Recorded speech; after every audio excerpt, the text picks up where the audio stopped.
Magandang araw po sa inyong lahat mga ka-review at welcome back dito po sa ating munting channel Pinas News Review, kung saan re-reviewin po natin ang mga mahalagang balita dito sa Pilipinas. Mga simpleng komento sa mga issue dito sa Pinas. At ito nga mga ka-review natin, kapapasok lang. Di nakaligtas si Romualdez kaya Duterte. Harapang pinahiya Pres Marcos. Delikado sitwasyon yan po mga ka-review natin. Yan po ang ating alamin mula po rito sa channel ni Banat Kapanig TV. Yan mga ka-review natin, nasa description po ang full video link ng balitang ito. Subscribe na po kayo kay Banat Kapanig TV yan mga ka-review. At kung bago ka pa lang at di pa po nakapag-subscribe sa ating munting channel, please don't forget to subscribe at i-click na rin po ang bell notification para updated ka po sa lahat ng ina-uploads nating reaction video. Yan mga ka-review natin, At ito na nga, sama-sama at sabay-sabay po natin pakinggan, panoorin at bigyan ng reaksyon ang balitang ito. Ito na po. Ulitan ninyo yung anak ko na wala namang ambisyon niya. Sabi ko, ito sabihin ko sa inyo, Pasalamat na kami sa Diyos, Pastor. Na binigyan si Inday ng Vice Presidency, ako na President, si Pulong Congressman, si Baste Mayor. Tama na yan. Para sa akin, okay na kami. Ako kay Inday, huwag ka na mag-ambisyon, Inday. Anak kita. Ibigay mo na sa mga yung mga gustong ibigay mo na yung bayan sa kanila. And let us see what will happen to this country. Kayong mga Pilipino, Romualdez gusto tumakbo ng presidente, bumoto kayo. Bumoto kayo, mag-experiment tayo. Ako, sabihin ko sa'yo, bumoto kayo. Ikaw, Romualdez, wag ka na ako na magkampanya sa'yo. Ngayon gusto mong presidente, mga Filipino people, subukan ninyo si Romualdez, ng pinsan ni Marcos, na anak ni Senior Marcos. Sige. Botohan na ninyo. Huwag ka na magkampanya, speaker. Ako na mismo ang nagsasabi sa Pilipino, butuhin ka. Ngayon,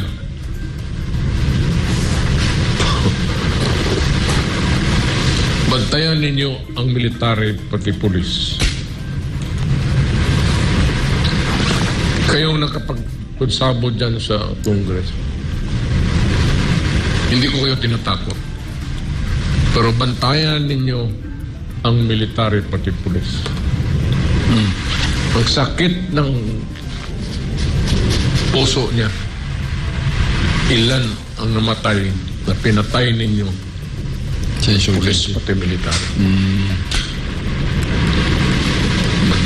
So yun ang ano mo Mayor, yun ang sinasabi mo na the sentiments of the police, the military that have been killed in this insurgency war, tapos makita nila isang leader nakipagkaibigan doon sa alam nilang nasa white area, yun ang foreboding ng tao na baka may sentimento Kaya ako, Pastor, I'm not worried na they will prevail sila ni I'm not worried. You know why? Diyan yung military. Ito yung PMA. Ano lang yan, makalito lang yan. Nagatingin niya ng kung saan papunta ang bayan natin. You are just saying the sentiment. Tapos inaakusahan ka nila na you are the ones initiating destabilization, which is not destabilization. Wala, stabilization. Bakit ano? Oil or the military?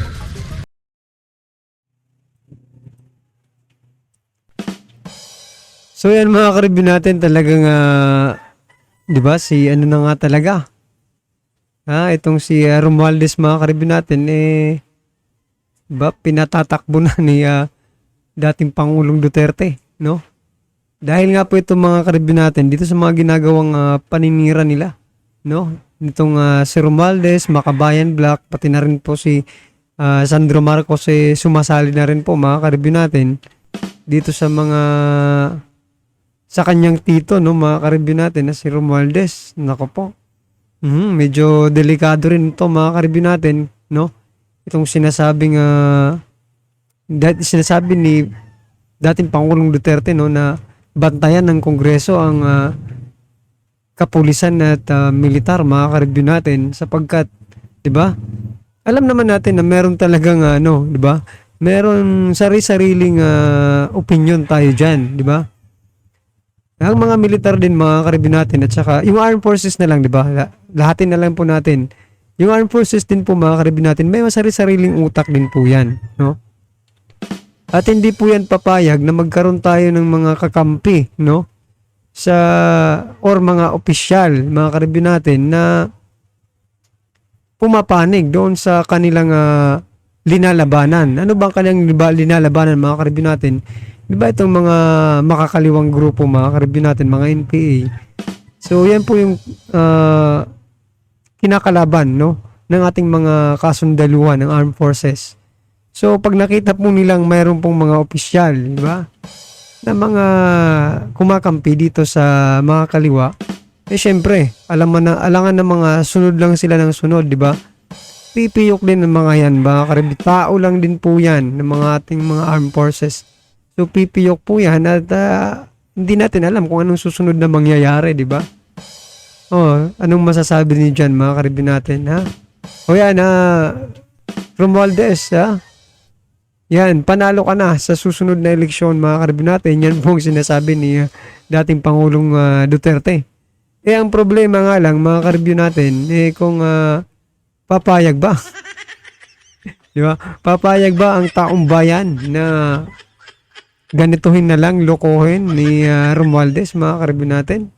Papayag po ba si Juan de la Cruz na, di ba, si Romualdez ang maging presidente sa susunod na eleksyon? Anong pagtingin mo sa mga military? Bubok? So yung nakikita natin, the military, the police are protecting this government from the insurgents who want to topple down government. And when you see a leader colluding with them, yun ang delikado. Kaya matapang sila eh. Kasi matapang sila mag-question. But the military is just listening. Kilala nila si Inday. Mayor si Inday. Bilyon ang dumaan sa kamay niya ng mayor pa. Matagal yung mayor dito rin. Kagaya ko. Baliktarin mo man ako ng baliktarin. Baliktarin ninyo. Punta kayo sa bahay ng sama ko. Tingnan ninyo yung bahay ko. Ayan, napunta na ng pastor. Nagpa-blessing ako sa bahay ko. Ito, totoo. Kasi maraming mga church workers na sumama sa kanya. Hindi kami nagkasya sa bahay ko na pinablessing ko. Ayan si pastor. Teachers village yun. Ngayon, hindi ako magyabang. Yung kapatid ko nakabili rin ng isang unit. Ngayon, nung umalis na siya kasi yumaman na, binili ko na. Kaya maluag na ng konti. But at the time nag-blessing kami, binili ko yan para sa sarili kong bahay. Ako when I established a family home. Ako. Ang nag-blessing niyan si pastor. Kayong buhay pa nandyan, Ingrid, hindi kami magkasya lahat doon sa bahay nung nagkain kami. It's the same house until now. Sa labas sila nagkain. Kaya buhay pa yan sila lahat. Na ngayon, magpunta kayo sa bahay ko. Marami man tao, everyday, maraming tao doon nagpa-picture. Yan ang ano ko kung bakit. Nagtataka ako. Hindi naman ako nagyayabang. Hindi naman dapat ipagyabang. So yun, mga ka-review natin, ano po bang gustong ipalabas dito ni dating Pangulong Duterte, mga ka-review natin, no? Sinasabi niya na bilyon po ang dumaan, di ba? Kay dating mayor, di ba? Inday Sara Duterte dyan sa Davao, mga ka-review natin. Tapos, wala namang nangyaring korupsyon kasi inaudit naman yan, mga ka-review natin, ng COA, di ba?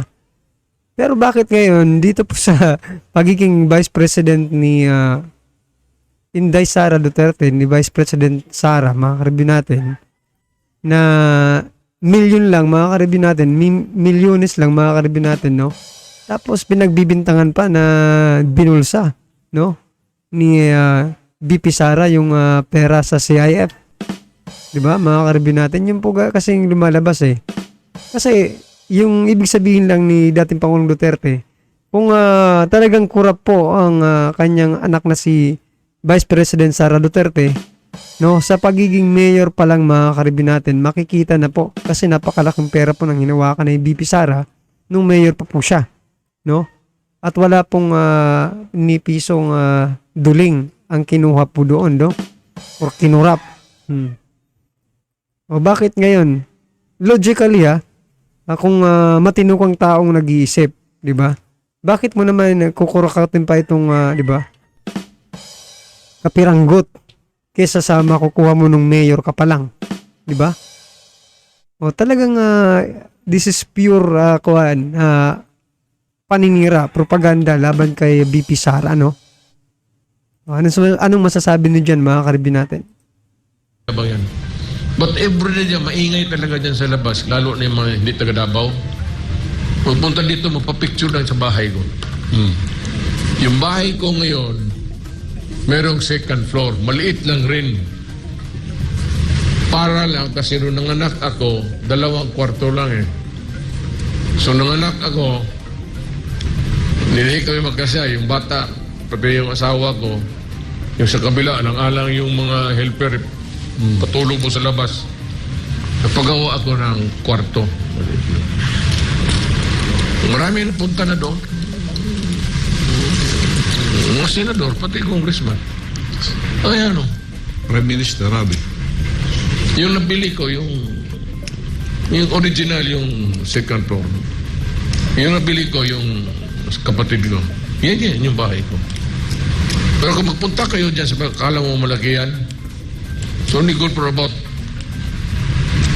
hindi bagay mo, napunta mas pastor, yung baba dyan bahay na yan. Pati yan, yung bahay na nakikita mo yung may gate, hindi magkasya ang 10 tao dyan.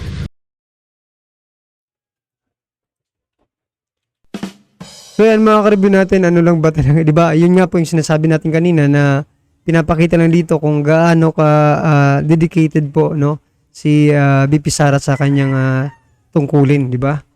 Na kahit gaano pa yung kalaking pera nandyan, gamitin na sa tama, no?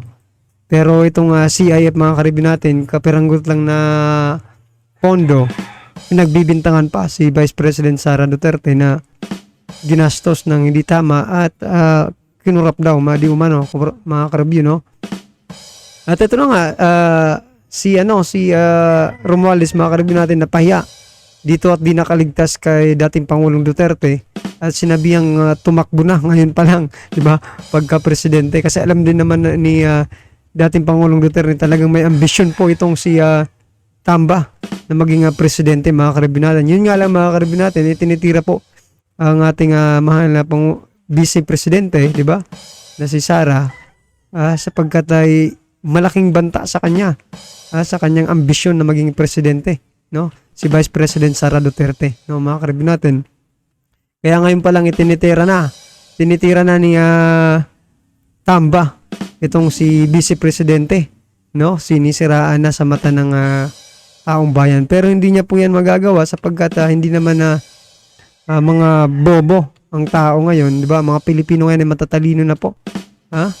At nag-iisip na po mga karibin natin, no?